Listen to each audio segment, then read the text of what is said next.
میرا جینا میرا مرنا الہی تیری خاطر ہو۔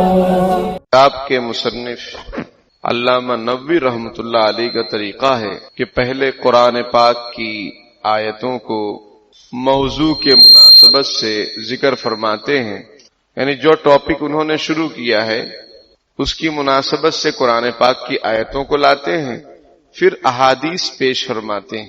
چونکہ نیت کے بارے میں بات چل رہی ہے تو نیت کے سلسلے میں مشہور حدیث انما الاعمال بالنیات جو عام طور پر لوگوں کو یاد رہتی ہے اسی کو پہلے نمبر پر لائے ہیں۔ اس روایت کو بیان کرنے والے حضرت عمر رضی اللہ تعالیٰ عنہ ہیں نبی اکرم صلی اللہ علیہ وسلم سے۔ حضرت عمر رضی اللہ تعالیٰ عنہ کا نام تو عمر ہے، ان کے والد کا نام خطاب ہے، ان کا لقب فاروق ہے اور کنیت ابو الحفص ہے۔ حضرت حفصہ رضی اللہ تعالیٰ عنہ حضرت عمر رضی اللہ تعالیٰ عنہ کی بیٹی تھیں اور نبی اکرم صلی اللہ علیہ وسلم کی زوجہ محترمہ اور ہم سب کی ماں یعنی ام المؤمنین ہے حضرت حفصہ رضی اللہ تعالیٰ عنہ۔ انہی کی طرف نسبت کرتے ہوئے حضرت عمر رضی اللہ تعالیٰ عنہ کی کنیت ابو الحفص ہے۔ کنیت کسے کہتے ہیں؟ کنیت کہتے ہیں کہ آدمی کا نام نہ لیا جائے بلکہ اس کے اولاد کی طرف نسبت کی جائے۔ جیسے حضرت علی رضی اللہ تعالیٰ عنہ کا نام تو حضرت علی ہے، علی نام ہے، لیکن ان کی کنیت ابو الحسن ہے، حسن کے والد۔ نبی اکرم صلی اللہ علیہ وسلم کا نام تو محمد ہے لیکن آپ کی کنیت ابو القاسم ہے، یعنی قاسم کے والد۔ سمجھ میں آئی بات؟ اس کو کنیت کہتے ہیں۔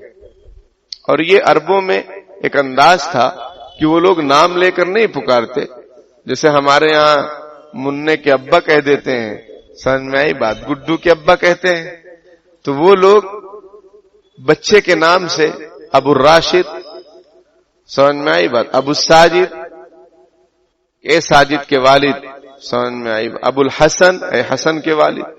کبھی کبھی بیٹے کی جگہ بیٹی کا نام لیا جاتا ہے، جیسے حضرت ابو امامہ باہلی رضی اللہ تعالیٰ عنہ، ان کی بیٹی کا نام امامہ تھا تو ان کی کنیت ابو امامہ ہو گئی۔ ابو الحفص حضرت عمر رضی اللہ تعالیٰ عنہ کی کنیت۔ سمجھ میں آئی بات؟ تو بیٹی یا بیٹا کسی کی طرف نسبت کرتے ہوئے آدمی کو پکارنا، اس کا ذکر کرنا، اس کو کنیت کہتے ہیں۔ حضرت عمر رضی اللہ تعالیٰ عنہ سے 539 احادیث مروی ہیں، یعنی حضرت عمر رضی اللہ تعالیٰ عنہ نے 539 احادیث بیان فرمائی ہیں آپ صلی اللہ علیہ وسلم سے۔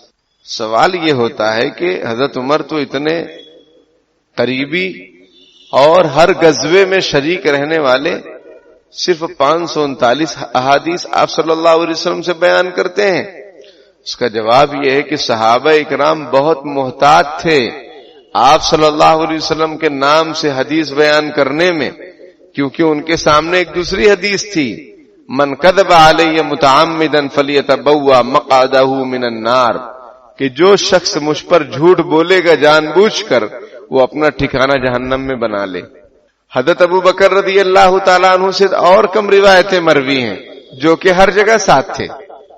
سمجھ میں آئی؟ ان سے تو 500 بھی نہیں ہیں، 500 روایتیں بھی حضرت ابو بکر سے مروی نہیں ہیں، کیونکہ احتیاط، بہت ڈرتے تھے وہ کہ کہیں ہم کچھ بیان کریں اس میں غلط بیانی ہو جائے اور ہماری پکڑ ہو جائے۔ ہم لوگ تو دھڑا دھڑ بیان کرتے رہتے، جو حدیث نہیں ہوتی وہ بھی بیان کرتے کہ حدیث میں ایسا ہے، اور ڈرتے بھی نہیں۔ وہ اس وجہ سے کہ ہمیں خوف نہیں ہے، ہمیں علم نہیں ہے، ہمیں یہ معلوم نہیں ہے کہ بیان کس کو کرنا ہے کس کو نہیں کرنا ہے۔ ہم لوگ یہ سمجھتے ہر کوئی بیان کر سکتا ہے۔ سمجھ میں آئی بات؟ ہر کوئی بیان کر سکتا ہے، ہر کوئی ممبر پر بیٹھ سکتا ہے، ایسا نہیں ہے۔ ہر کوئی بیان کرے یہ جائز نہیں ہے۔ بیان وہ شخص کر سکتا ہے جس کو شریعت کا علم ہو، جو نظر رکھتا ہو قرآن حدیث پر، جو باقاعدہ علم حاصل کیا ہو، وہ بیان کرے گا، وہ گمراہ نہیں کرے گا۔ اور جس کو کچھ پتہ ہی نہیں ہے، سنی سنائی باتیں وہ اگر ممبر پر بیٹھے گا تو ہم تو ڈوبے ہیں صنم، لیکن اکیلے کیوں، تم کو بھی لے ڈوبیں گے. سمجھ میں آئی بات؟ تو جائز نہیں ہے، اس کا فائدہ نہیں ہوتا ہے، اس سے امت میں انتشار ہوتا ہے، اختلاف ہوتا ہے. لوگ کنفیوز ہو جاتے ہیں کہ ارے یہ دین کی بات، یہ شریعت کا حکم ہم نے تو کبھی سنا ہی نہیں. تو وہ اس وجہ سے کہ وہ علم نہیں ہے. بہرحال حضرت عمر رضی اللہ تعالیٰ عنہ روایت کرتے ہیں کہ میں نے نبی اکرم صلی اللہ علیہ وسلم سے سنا انما الاعمال بالنیات، تمام اعمال کا دار و مدار نیت پر ہے. جیسی نیت ویسی برکت، جیسی نیت ویسا ثواب، ویسا اثر. نیت میں خطرہ تو جھولی میں پتھرا، یہ گجراتی میں کہاوت ہے. نیت میں خطرہ تو جھولی میں پتھر، یعنی جھولی کے اندر پتھر آ جائیں گے نیت میں اگر خطرہ آ گیا تو. انما الاعمال بالنیات، تمام اعمال کا دار و مدار نیت پر ہے. نیت کسے کہتے ہیں؟ نیت کہتے ہیں دل کے ارادے کو.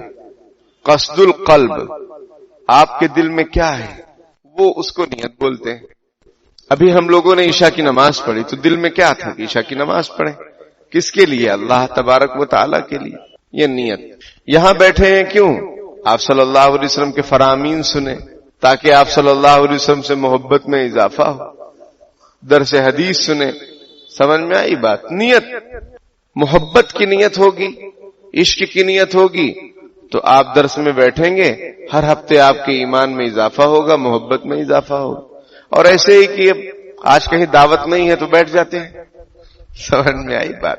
دعوت ہوتی تو دعوت میں جاتے، کیونکہ وہ تو قبول کرنا سنت ہے. چاہے وہاں حرام کام ہوتا ہو، چاہے وہ 2 نمبر کے پیسے سے دعوت ہو، اس کی فکر نہیں ہے، لیکن دعوت قبول کرنا سنت ہے. تو آج دعوت نہیں ہے تو چلو بیٹھ جاتے ہیں. اور ایسے بھی عام طور پر جمعرات کو دعوتیں کم رہتی ہیں، جمعہ کو زیادہ رہتی ہیں. تو میرے بھائی اس کا کوئی فائدہ نہیں ہوگا. آدمی بیٹھے گا، اٹھے گا، چلا جائے گا، اس کے علم میں اضافہ نہیں ہوگا، ایمان میں اضافہ نہیں ہوگا، آپ صلی اللہ علیہ وسلم سے محبت میں اضافہ نہیں. لیکن اگر وہ اس نیت سے بیٹھے کہ بھائی حضور پاک صلی اللہ علیہ وسلم کے فرامین سمجھائے جائیں گے، پڑھے جائیں گے، سمجھ میں ہم مدرسے میں نہ جا سکے لیکن اللہ کا شکر ہے ہمارے ہاں درس حدیث ہو رہا ہے تو اس میں ہم شامل ہو جائیں. آدھا گھنٹے میں کیا ہو جائے گا؟ گھنٹوں چائے کے اوپر گزر جاتے ہیں، گھنٹوں، آدھا گھنٹہ نہیں، سب آنکھوں دیکھا حال ہے. سمجھ میں آئی بات؟ گھنٹوں. تو آدھا گھنٹہ اگر نبی اکرم صلی اللہ علیہ وسلم کی محبت حاصل کرنے کے لیے اگر ہم بیٹھ جائیں تو بیڑا پار ہو جائے گا. آخرت میں کوئی عمل کی بات آ جائے گی، عمل کر لیں گے، کامیاب ہو جائیں گے.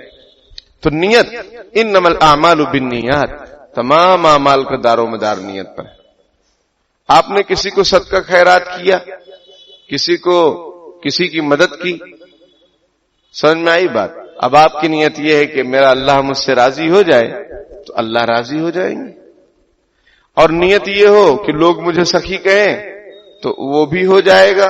آپ کے کانوں میں آواز آ جائے گی کہ آپ بہت سخی ہیں، کیونکہ حدیث شریف میں من سمع یسمعہ اللہ، جو سوچتا ہے کہ وہ سنے، اللہ اس کو سنوا دیتا ہے. آپ تجربہ کر کے دیکھ لیں. اللہ تعالیٰ بچائے ریاکاری سے. لیکن کوئی بھی عمل آپ کریں، آپ یہ سوچیں کہ لوگ اس کے بارے میں کمنٹ تو کریں. سمجھ میں آئی بات؟ تو آپ کو کمنٹ مل جائے گی، آپ کے کانوں تک آواز پہنچ جائے گی، کیونکہ آپ نے ارادہ کیا اور آپ نے نیت کی اللہ کے لیے، تو اللہ بھی راضی اور جس کو آپ نے خوش کیا وہ بھی راضی. تو تمام اعمال کا دار و مدار نیت پر ہے. حج کیے تاکہ لوگ حاجی صاحب کرنے لگے. سمجھ میں آئی بات؟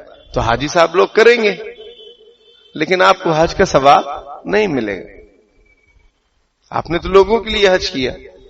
تو یہ حدیث اتنی جامع اور معنی ہے، اتنی شاندار ہے یہ حدیث کہ امام شافعی رحمۃ اللہ علیہ فرماتے ہیں یہ دین کا تہائی ہے. یہ حدیث شریف جو ہے دین کے 3 حصے کیے جائیں تو ایک حصہ یہ ہے. حضرت فرماتے اس سے فقہ کے 70 ابواب کھلتے ہیں. اس حدیث سے امام شافعی رحمۃ اللہ علیہ فرماتے. اور حضرت امام ابو داؤد رحمۃ اللہ علیہ نے 5 لاکھ احادیث میں سے 4 حدیثیں نکالی اور فرمایا یہ پورے دین کا خلاصہ ہے. اس میں پہلے نمبر پر انما الاعمال بالنیات. کتنے لاکھ احادیث میں سے؟ 5 لاکھ احادیث میں سے 4 حدیثیں نکالی انہوں نے، پورا نچوڑ. دریا بکوزا، دریے کو ایک نان کے اندر جمع کر دینا. نان سمجھ رہے ہیں نا؟ آپ ہی کی بھاشا میں بول رہا ہوں میں، مٹکا. دریے کو مٹکے کے اندر کیسے جمع کر سکتے؟ مشکل ہے، ناممکن بھی ہے. تو یہ ایک کہاوت ہے کہ 5 لاکھ احادیث میں سے 4 حدیثیں نکالی امام ابو داؤد رحمۃ اللہ علیہ نے، اور فرمایا یہ دین کا خلاصہ ہے. 4 حدیثیں جو عمل کر لے اس نے گویا پورے دین پر عمل کر لیا. اس میں پہلے نمبر پر انما الاعمال بالنیات. امام بخاری رحمۃ اللہ علیہ نے اپنی کتاب کو جو شروع کیا ہے، انہوں نے باب کیف کان بدء الوحی سے شروع کیا ہے کہ وحی کیسے نازل ہوتی تھی. اس کے بعد جو احادیث لائے ہیں اس میں انما الاعمال بالنیات. سمجھ میں آئی بات؟ اتنی امپورٹنٹ یہ حدیث ہے، اس کے مضامین، اس کا مطلب. بھائی دیکھیے، انما الاعمال بالنیات، تمام اعمال کا دار و مدار نیت پر ہے. قیامت کے دن 3 شخصوں کو بلایا جائے گا. 3 شخصوں کو یا 3 قسم کے لوگوں کو. سمجھ میں 3 ہی آدمی نہیں، دنیا میں 3 آدمی ہیں کیا؟ کروڑوں بے شمار لوگ ہیں. 3 قسم کے لوگوں کو بلایا جائے گا. اس میں سے ایک ہوں گے مولانا صاحب، عالم صاحب. ان سے پوچھا جائے گا کہ تم نے کیا کیا، ہم نے تم کو علم دیا.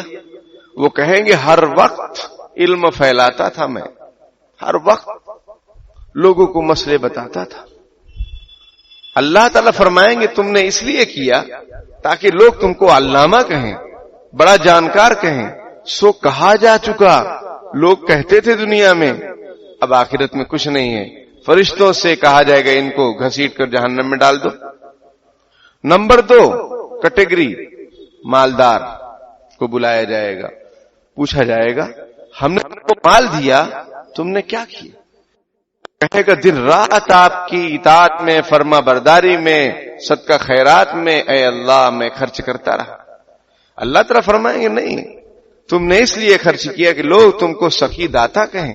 سو کہا جا چکا دنیا میں، اب آخرت میں کچھ نہیں. ان کو بھی فرشتوں جہنم میں ڈال دو گھسیٹ کر. نمبر 3 شہید کو بلایا جائے گا. پوچھا جائے گا تم نے کیا کیا، ہم نے تم کو زندگی دی. وہ کہے گا اے اللہ میں نے آپ کے راستے میں اپنی جان قربان کر دی. اللہ تعالیٰ فرمائیں گے کہ تم نے اس لیے اپنی جان قربان کی تاکہ لوگ تم کو بہادر کہیں. سو کہا جا چکا کہ یہ بڑے ویر ہیں، بہادر ہیں، کہا جا چکا دنیا کے اندر. اب آخرت میں کچھ نہیں ہے. فرشتوں کو حکم ہوگا ان کو بھی گھسیٹ کر جہنم میں ڈال دو. اس میں سب سے جو پوائنٹ والی چیز ہے وہ کیا ہے بتائیے؟ یہ 3 لوگ جہنم میں، 3 قسم کے لوگ جہنم میں کیوں جا رہے ہیں؟ نیت. انما الاعمال بالنیات، تمام اعمال کا دار و مدار نیت پر ہے. آگے حدیث شریف میں کیا ہے؟ وَإِنَّمَا لِكُلِّ امْرِئٍ مَّا نَوَىٰ. ہر آدمی کے لیے وہی ہے جو اس نے نیت کی. وہی ہے ثواب، عذاب یا بدلہ، یا آخرت میں اللہ کی رضامند، یا آخرت میں اللہ کی ناراضگی.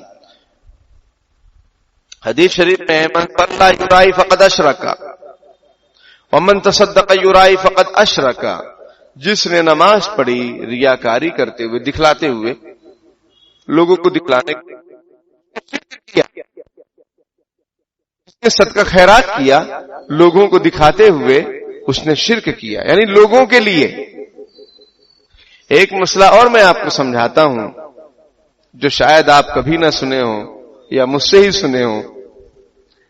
جس طریقے سے کسی عمل کو کرنا کسی اور کے لیے ریاکاری ہے، اسی طریقے سے کسی عمل کو چھوڑنا لوگوں کے لیے یہ بھی ریاکاری ہے. پھر سے سنو، جس طریقے سے کسی عمل کو کرنا لوگوں کے لیے، اللہ کے لیے نہیں، لوگوں کے لیے ریا ہے، اسی طریقے سے کسی عمل کو چھوڑ دینا، نہ کرنا لوگوں کی وجہ سے، یہ بھی ریاکاری ہے. مثال کے طور پر آپ کا معمول ہے کہ آپ اپنے گھر میں